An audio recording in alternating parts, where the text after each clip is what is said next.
Safaricom's non-voice revenue grew by 19.3% to 62.38 billion shillings, while voice revenue recorded a 3.6% increase to 47.35 billion shillings. In the same period, SMS revenue increased by 3.4% to 8.92 billion shillings in the half year ending September.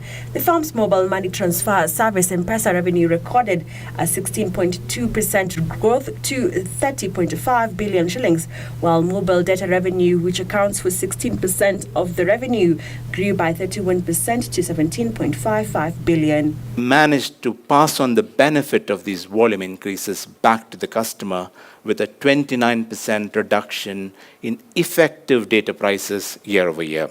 Safaricom's Chief Financial Officer, Satith Kamath, says the growth in data revenue was driven by 13.5% growth in 30-day active mobile data customers to 16.9 million customers, increased bundle users, and increased smartphone penetration during the period.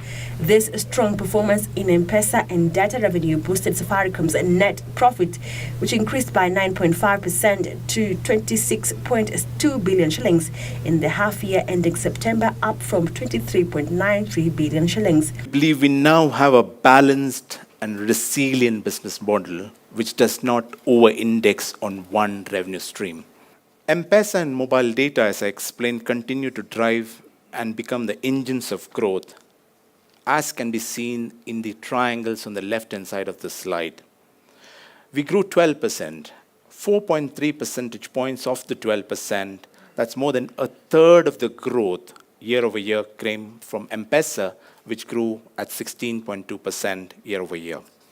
The firm's total revenue grew by 12% to 109.7 billion shillings, while the net income went up by 9.5%. Fixed revenue increased by 34.7% to 3.23 billion shillings, while service revenue grew 12% to 109 billion on account of increased active users and usage of non-voice services.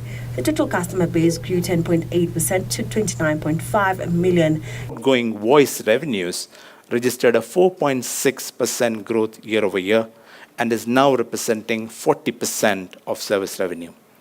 We are happy to note that the continued strong performance of fixed data is now getting to scale, continuing to grow at 34.7%, and in this year's 12% growth, it contributed 1 percentage point, which is significant.